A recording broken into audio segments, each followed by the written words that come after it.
On l'appelle la croix de Saint François. C'est le signe avec lequel le poverello d'Assise signait ses lettres et bénissait ceux qu'il rencontrait. Aujourd'hui, elle est souvent portée comme un objet comme un autre, et sa signification profonde est méconnue, pour ne pas dire ignorée. Qu'est-ce que le tau ? Cette croix en forme de T a des origines anciennes. Tau ou Tav est le nom de la dernière lettre de l'alphabet hébreu. Il représente l'accomplissement de la parole de Dieu. C'est un symbole de salut.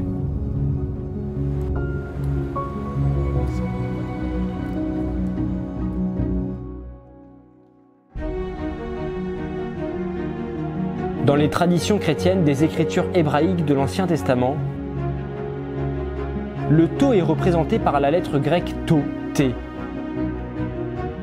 Le symbole du tau a très vite été adopté par les chrétiens.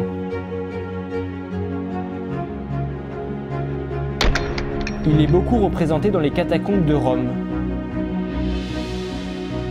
Les chrétiens le considéraient comme une prophétie, signifiant le jour dernier, de la même manière que la lettre grecque oméga.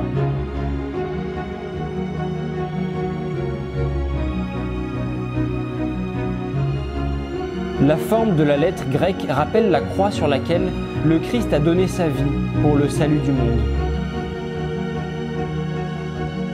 Le tau est devenu un signe de rédemption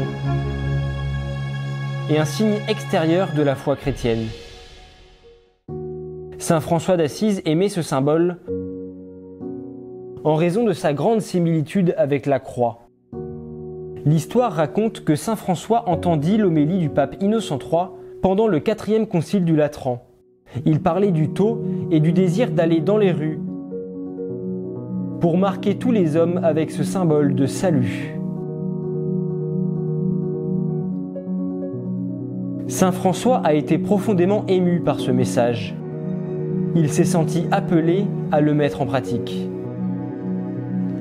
Il commença à marquer avec le tau le front de ceux qui venaient à lui.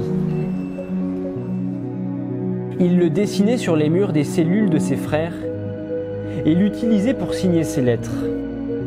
Le tau est ainsi devenu son signe distinctif. Aujourd'hui, il est un symbole de la spiritualité franciscaine basée sur l'humilité et la pauvreté. Le tau est généralement réalisé en bois, un matériau pauvre, qui se travaille facilement, comme tout chrétien devrait l'être. Prêt à faire la volonté de Dieu et à se laisser façonner par sa parole.